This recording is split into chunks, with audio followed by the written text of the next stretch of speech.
The wildfire season in Newfoundland and Labrador began unusually early in 2025, fueled by a hot, dry spring.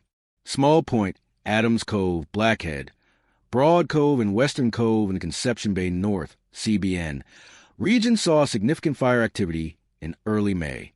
Officials declared emergency evacuations there, with flames destroying 45 structures, including 12 homes, within the largely residential area of roughly 400 permanent and seasonal residents. The fires reduced air quality across St. John's and the northern Avalon Peninsula, leading to widespread smog and ash concerns. Other outbreaks occurred in Fermeuse and near Joe's Lake by Badger, though those fires were brought under control quickly. Evacuation orders for affected CBN communities were lifted by May 9th, though the emergency declarations remained in place for ongoing monitoring and recovery efforts. In western Labrador, a significantly reduced snowpack, measured at 257.1 centimeters, down from 388 centimeters the previous year, heightened fire risk. By May 28th, fires near Churchill Falls forced the closure of the Trans-Labrador Highway, disrupted power to Labrador City, Wabash, and even parts of Quebec. In mid-June, the town of Badger was evacuated when a lightning-triggered wildfire reached within 300 to 600 m of the edge of town, burning over 1,119 hectares in total.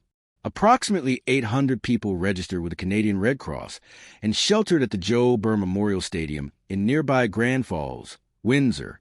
Fortunately, by June 20th, favorable weather and firefighting efforts allowed authorities to lift evacuation orders.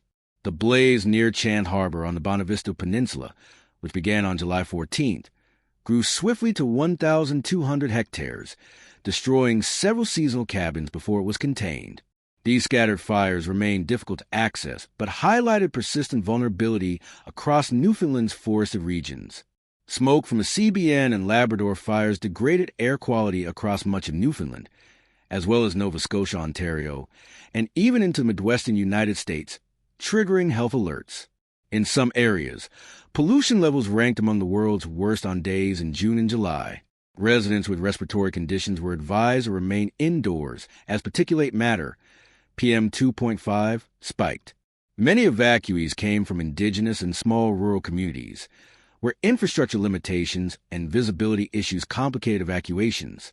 First Nations made up over half of evacuated residents nationwide, underscoring growing equity concerns during national emergencies. Complaints of discrimination during evacuations surfaced, prompting federal officials to review evacuation protocols. On May 29th, the Canadian Interagency Forest Fire Center, CIFFC, raised the national preparedness level to 5, indicating full mobilization of firefighting resources across provinces. Demand for water bombers skyrocketed, but Canada lacked a national fleet. Provinces currently rely on mutual aid arrangements, and new aircraft won't be delivered until 2029. Proposals for a national fire response agency, akin to FEMA, are under discussion. Lawmakers in Parliament held emergency debates in early June, focusing on resource shortfalls, especially for Indigenous communities. Calls also intensified for establishing a federal emergency management agency to coordinate future wildfire responses.